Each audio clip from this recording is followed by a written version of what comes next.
कि बाहर आते ही अपनी माओ के साथ मस्ती करने लग जाते हैं। जो हिफाजत इन शेरों के बच्चों को मिल रही है, उसी तरह की हिफाजत इनके पड़ोसी के बच्चों को भी मिल रही है, जो ना केवल खूंखार है बल्कि शेरों के जानी दुश्मन भी है। शेरों के परिवार में 2 ताकतवर नर शेर, 3 शेरनियां, कुछ नौजवान बच्चे और कुछ छोटे बच्चे शामिल हैं। परिवार के ये दोनों ताकतवर नर शेर आमतौर पर परिवार से दूर ही रहते हैं। इसका मतलब ये नहीं कि ये परिवार को प्रोटेक्ट नहीं करते या परिवार के काफी दूर चले जाते हैं। ये अपने ही इलाके में परिवार के आसपास ही रहते हैं। इनका मुख्य काम होता है घुसपैठिए शेरों को मारकर भगाना और अपने नन्हे बच्चों की हिफाजत करना। इसके अलावा ये उस जगह पर भी काल बनकर पहुंच जाते हैं जहां शेरनियां किसी बड़े भैंसे को मारने की कोशिश करती रहती है। और रही बात शेरनियों की, तो वे है इस झुंड की जान। इन शेरनियों ने ही इस इलाके को जीता है। परिवार में शेरनियों का सबसे पहला काम अगर कोई होता है तो वो है 24 घंटे बच्चों की देखभाल करना। शेरनियां बच्चों को अकेला तभी छोड़ती है जब वे शिकार करने के लिए निकलती है। और रही बात नौजवान शेरों की, तो उनमें से बड़ी मादाएं तो अपनी माओ के साथ ही रहती है, लेकिन नौजवान भाई इधर उधर भटकते रहते हैं। ये दोनों किशोर शेर 1.5 साल के हो चुके हैं और हो सकता है कि ये जल्द ही अपनी अलग जिंदगी जीना शुरू कर दे। इधर हाइनस की टोली में है 70 से भी ज्यादा सदस्य, जो कि शेरों के झुंड से काफी ज्यादा है।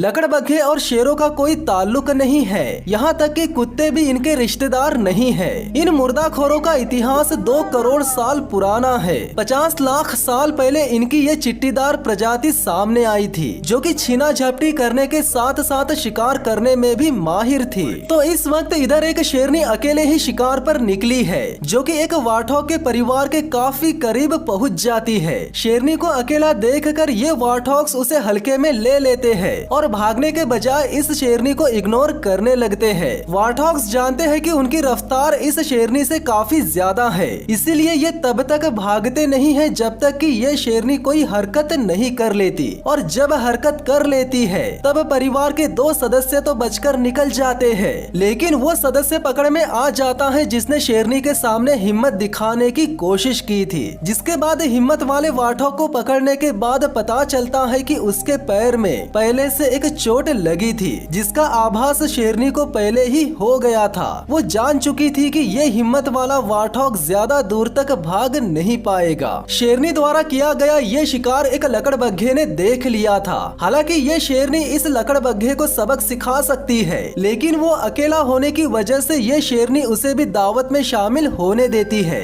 जंगल में एक अफ्रीकन भैंसा किसी भी हाइना के लिए एक बहुत बड़ा शिकार है और यही